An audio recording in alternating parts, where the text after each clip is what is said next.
दोस्तों, क्या दिल्ली में अब सिर्फ 18 लाख में घर मिल रहा है? क्या सरकार सच में 25% तक की भारी छूट दे रही है? क्या ये मौका आपकी जिंदगी का सबसे बड़ा निवेश साबित हो सकता है, या फिर एक ऐसा फैसला जो भविष्य में पछतावा बन जाएगा? और सबसे बड़ा सवाल, क्या नरेला जैसे उभरते इलाकों में घर लेना समझदारी है या जोखिम?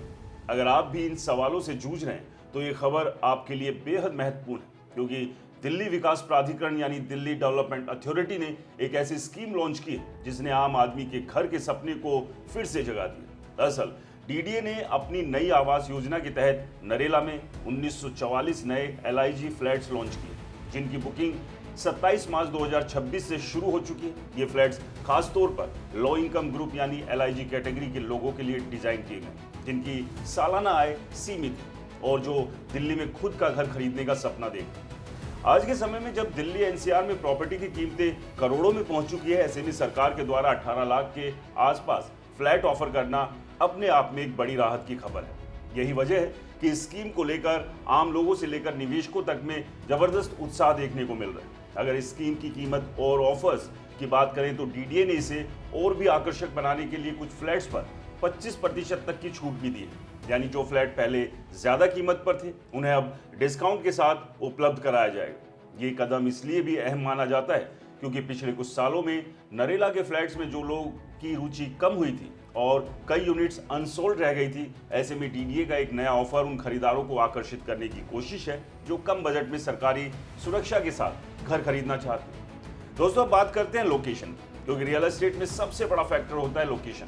नरेला दिल्ली का वो इलाका है जिसे सरकार भविष्य का डेवलपमेंट हब बनाने की योजना पर काम कर रही है। यहाँ आने वाले समय में बेहतर road connectivity, metro expansion, education hub और इंडस्ट्रियल डेवलपमेंट की योजनाएं चल रही हैं। कई बड़े प्रोजेक्ट्स पर काम जारी है, जिससे उम्मीद की जा रही है कि आने वाले 5 से 10 सालों में नरेला का पूरा चेहरा बदल सकता है। यही वजह है कि कुछ एक्सपर्ट्स इसे फ्यूचर गोल्ड माइंस भी कह रहे हैं, जहां आज किया गया निवेश भविष्य में बड़ा रिटर्न दे सकता है।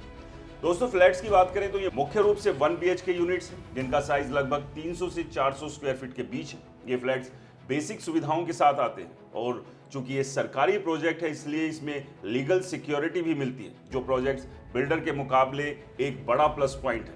इसके अलावा इस स्कीम का अलॉटमेंट सिस्टम पहले आओ पहले पाओ यानी फर्स्ट कम फर्स्ट सर्व पर आधारित है, जिससे प्रक्रिया तेज और पारदर्शी बनती है। जो भी खरीदार जल्दी आवेदन करेगा, उसके पास फ्लैट मिलने की संभावना सबसे ज्यादा होगी। दोस्तों, बुकिंग प्रोसेस को पूरी तरह ऑनलाइन रखा गया है, जिससे किसी भी तरह की दलाली या भ्रष्टाचार की गुंजाइश कम हो जाती है। इच्छुक खरीदार डीडीए की आधिकारिक वेबसाइट पर जाकर आवेदन कर सकते हैं और शुरुआती बुकिंग अमाउंट जमा करके अपनी यूनिट सुरक्षित कर सकते हैं। इसके बाद बाकी पेमेंट स्टेज के हिसाब से किया जाता है। ये प्रक्रिया खास तौर पर उन लोगों के लिए जो आसान बनाई गई है, जो पहली बार घर खरीद रहे हैं और जिन्हें रियल एस्टेट के मुश्किल प्रोसेस का ज्यादा अनुभव नहीं है। लेकिन अब सवाल उठता है, क्या ये स्कीम वाकई उतनी ही अच्छी है जितनी दिख रही है? क्योंकि हर सस्ते सौदे के पीछे कुछ ना कुछ जोखिम जरूर छुपा होता है। सबसे पहला और सबसे बड़ा रिस्क है लोकेशन। नरेला अभी भी पूरी तरह से डेवलप नहीं हुआ है और कई जरूरी सुविधाएं जैसे हॉस्पिटल, कॉर्पोरेट ऑफिस हब और हाई एंड इंफ्रास्ट्रक्चर अभी सीमित है। इसका मतलब ये है कि अगर आप यहाँ घर खरीदते हैं तो शुरुआती कुछ सालों में आपको रोजमर्रा की सुविधाओं के लिए थोड़ा संघर्ष करना पड़ सकता है। दूसरा बड़ा सवाल है कनेक्टिविटी का।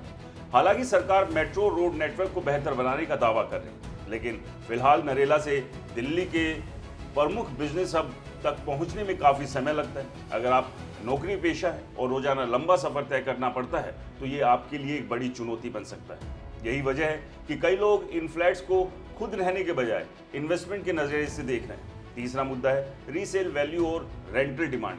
चूंकि नरेला अभी डेवलपमेंट के शुरुआती फेज में है, इसलिए यहाँ किराएदारों की मांग सीमित है। इसका मतलब ये है कि अगर आप इस फ्लैट को किराए पर देना चाहते हैं तो तुरंत अच्छा रिटर्न मिलना थोड़ा मुश्किल है। हालांकि लॉन्ग टर्म में जैसे जैसे इलाके का विकास होगा, वैसे वैसे इसकी वैल्यू बढ़ने की संभावना भी मजबूत होती जाएगी। इसके अलावा एक और महत्वपूर्ण पहलू है लाइफस्टाइल।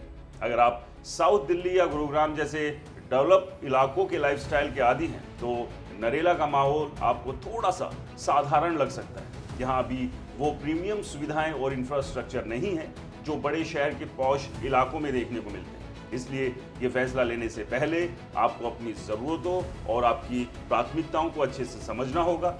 अब अगर हम इस पूरे मामले का विश्लेषण करें तो ये साफ होता है कि डीडीए की ये स्कीम खास तौर पर उन लोगों के लिए फायदेमंद है जो कम बजट में अपना पहला घर खरीदना चाहते हैं और लॉन्ग टर्म के लिए इन्वेस्टमेंट करना चाहते हैं। अगर आप तुरंत रहने के लिए परफेक्ट लोकेशन ढूंढ रहे हैं तो शायद आपको थोड़ा इंतजार करना चाहिए या दूसरे ऑप्शंस पर भी नजर डालनी चाहिए।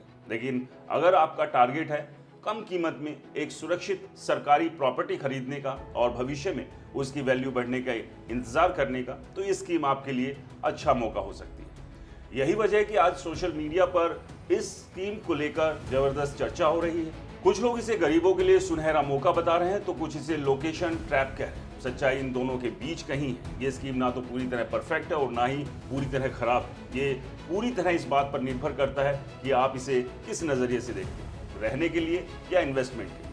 दोस्तों, अंत में सबसे बड़ा सवाल यही है कि आपको ये फ्लैट खरीदना चाहिए। इसका जवाब सीधा है। अगर आपका बजट सीमित है, आप सरकारी सुरक्षा चाहते हैं और आप लंबी अवधि के लिए इन्वेस्टमेंट के लिए तैयार हैं, तो ये मौका आपके लिए फायदेमंद हो सकता है। लेकिन अगर आप तुरंत हाई रिटर्न या प्रीमियम लाइफस्टाइल की उम्मीद कर रहे हैं तो आपको थोड़ा सोचने की जरूरत है।